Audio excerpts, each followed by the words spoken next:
Hello friends, आप लोग कैसे हैं। उम्मीद करते हैं आप लोग ठीक होंगे, आप लोग हेल्दी होंगे। फ्रेंड्स, इस वीडियो में बात करेंगे ये जो प्लांट है अजूबा, इसके बारे में। क्योंकि अजूबा प्लांट ये अपनी लीफ से ग्रो करता है। जिस तरह से दूसरे प्लांट्स होते हैं उनके अगर स्टेम को कट करके लगा दिया जाए तो नया प्लांट ग्रो कर जाता है, उसी तरह से अजूबा, जिसे कि ब्रायोफिलम भी कहा जाता है, तो इसकी लीफ जब लगाई जाती है तो उसको फेवरेबल कंडीशन मिलती है और वो नए प्लांट में ग्रो हो जाता है।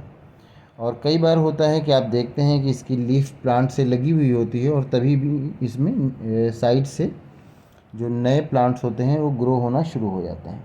तो इसी बारे में हम इस वीडियो में बात करेंगे कि ऐसा कैसे होता है कि ये जो ब्रायोफिलम है या अजूबा है, ये अपनी लीफ से ग्रो कर जाता है।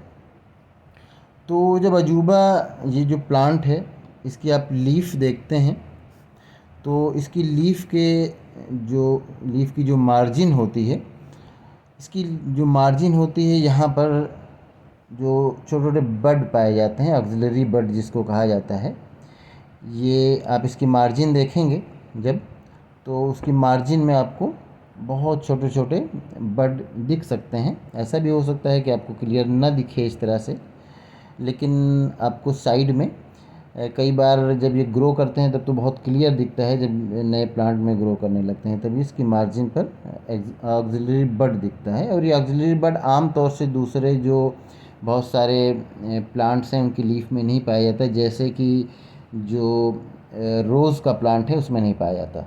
उसमें कहाँ पर पाया जाता है? उसमें जो लीफ होती है उसको उसके बेस के पास स्टेम से निकला हुआ ऑक्सिलरी बड होता है। यही ऑक्सिलरी बड नए प्लांट में ग्रो करता है। जब आप स्टेम को कट करते हैं और स्टेम को कट करके उसको सॉइल में दबा देते हैं, लगाते हैं, उसको फेवरेबल कंडीशन मिलती है, तो वो ये जो ऑक्सिलरी बड है स्टेम में, ये ग्रो कर जाता है।